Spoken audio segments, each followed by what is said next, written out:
नमस्कार बंधुरा आमी निवेदिता आज हाजिर होयेछि एकटी दारुण स्वादेर रेसिपि निये। आजकेर रेसिपि निरामिष स्टाफिंग आलुर दम। এই স্টাফিং আলুর দম আপনারা রুটি লুচি পরোটার সাথে খুব ইজিলি সার্ভ করতে পারেন। ঘরোয়া কিছু উপকরণ দিয়ে আমি এই স্টাফিং আলুর দম বানিয়েছি। স্কিপ না করে পুরো ভিডিওটি দেখার অনুরোধ রইল। চলুন শুরু করা যাক। নিবেদিতা রান্নাঘরে সবাইকে স্বাগত। স্টাফিং আলুর দম বানিয়ে নেওয়ার জন্য আমি এখানে মাঝারি সাইজের বেশ কয়েকটি আলু নিয়েছি। আলুগুলোকে আমি ভালো করে খোলা ছাড়িয়ে পরিষ্কারভাবে ধুয়ে নিয়েছি। তারপর একটি স্পুনের সাহায্যে আলুর মাঝ বরাবর গর্ত করে নেব এবং আলুর ভেতরের অংশটা আমি বার করে নেব। একটা আলু রেডি করা হয়ে গেছে। একইভাবে আমি সবকটি আলু পুর ভরার জন্য রেডি করে নেব। আলুগুলো রেডি হয়ে গেছে, এগুলোকে আমি আরও একবার পরিষ্কারভাবে ধুয়ে নিয়েছি।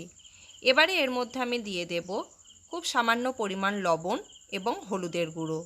লবণ এবং হলুদ দিয়ে আলু আমি খুব ভালোভাবে মাখিয়ে নেব।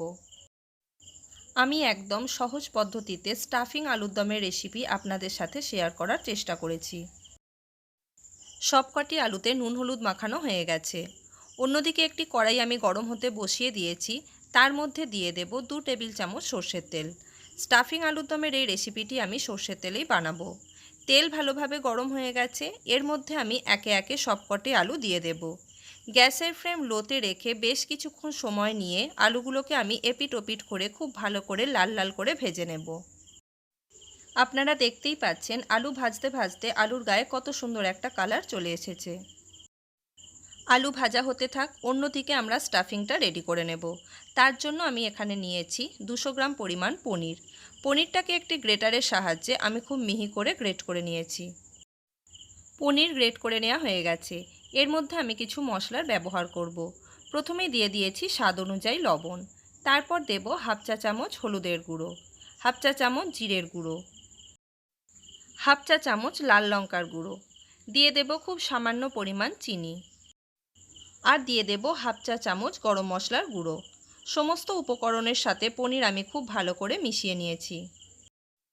অন্যদিকে আলুও লাল লাল করে ভেজে নেওয়া হয়ে গেছে। এগুলোকে আমি তেল থেকে তুলে অন্য একটি পাত্রের মধ্যে রেখে দেব। আলু একটু ঠান্ডা হয়ে যাক, অন্যদিকে আমি একটি মশলা বানিয়ে নেব। তার জন্য আমি নিয়েছি একটি বাটি।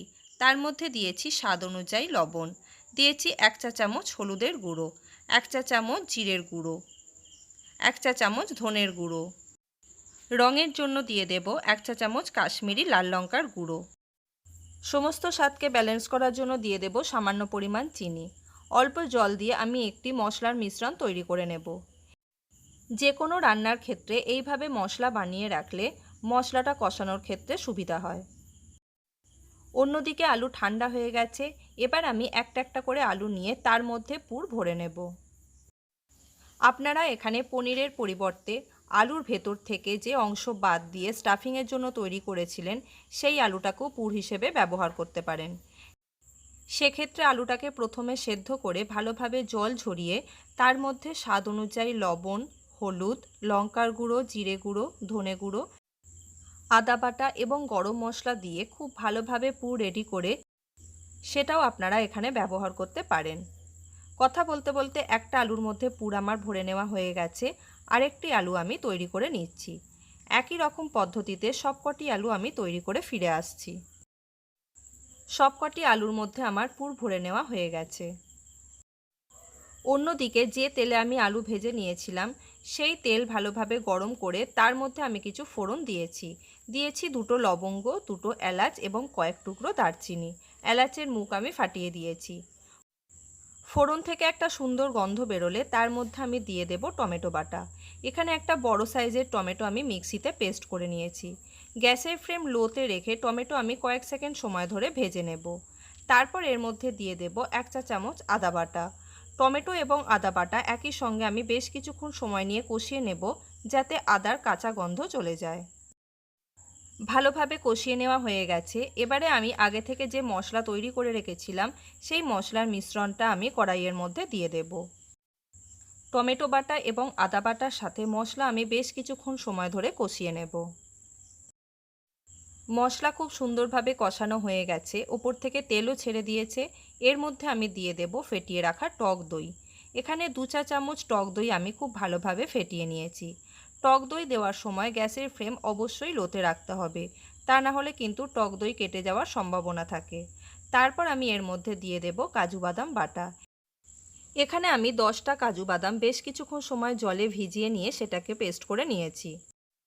টক দই এবং কাজু বাদাম বাটা মশলার সাথে আবারও কিছুক্ষণ সময় নিয়ে কষিয়ে নেব।